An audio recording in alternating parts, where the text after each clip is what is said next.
Hi friends, ఈరోజు మీకు నేను ఒక రైతు పడే కష్టాన్ని చూపిస్తానండి.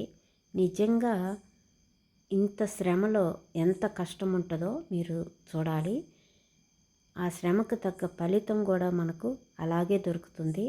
ఎంత కష్టపడితే అంత మనకు ఫలితం అయితే దొరుకుతుందండి.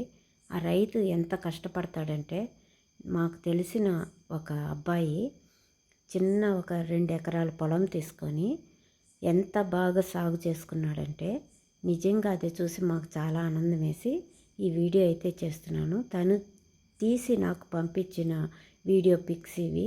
సరే అని చెప్పి చూపిస్తామని చెప్పి మీకు నేను చూపిస్తున్నాను.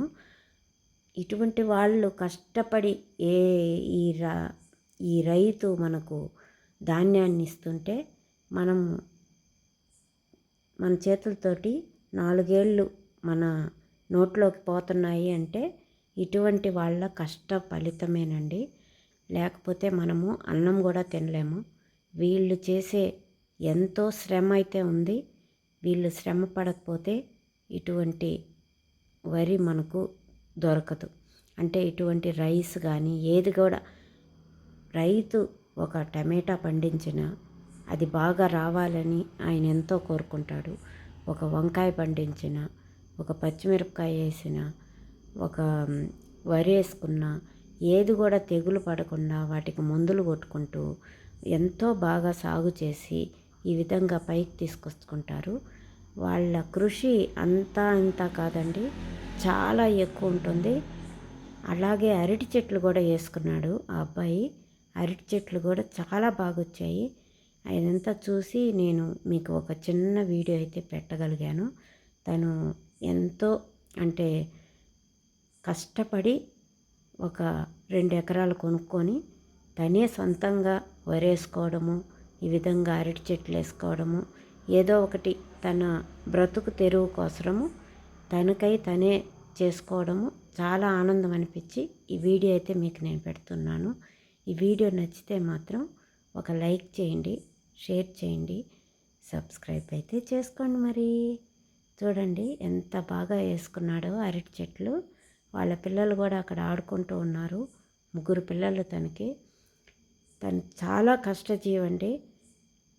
మధ్యాహ్నం నుంచి సాయంకాలం వరకు పానీపూరి పెట్టుకుంటాడు రాత్రి వరకు. తర్వాత ఈ విధంగా ఉదయం అంతా కూడా కష్టపడతాడు. వరేసుకున్నాడు, చెట్లు చూసుకుంటాడు. మళ్ళీ అక్కడికి పానీపూరి షాప్కి వచ్చి పానీపూరి చూసుకుంటాడు. అసలు అతను నిద్రపోయేది చాలా తక్కువ అనుకుంటాను. కష్టపడతాడు, 4 రూపాయలు సంపాదించుకొని తన పిల్లల్ని తను హ్యాపీగా పెడుతున్నాడు. అదే చాలా సంతోషం అనిపిస్తుంది అతన్ని చూస్తే. ఎవరిది ఏది ఆశించడు, తన కష్టాన్ని నమ్ముకొని ఉన్నాడు. ఈ వీడియో నచ్చితే లైక్, షేర్, సబ్స్క్రైబ్. ఇతనేనండి, ఇతని పేరు నాగా అని, మా ఇంట్లో పనిచేసే పిల్లాడు. చూడండి ఎంత బాగా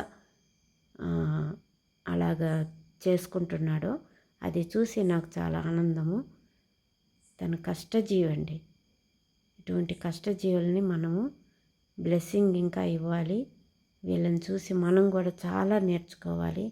కొందరు ఎంతో కష్టజీవులు ఉంటారండి, వాళ్ళని మనం గుర్తించము. వీళ్ళకి హ్యాట్స్ ఆఫ్ చెప్పాల్సిందే. ఉండనా మరి. Bye, thank you.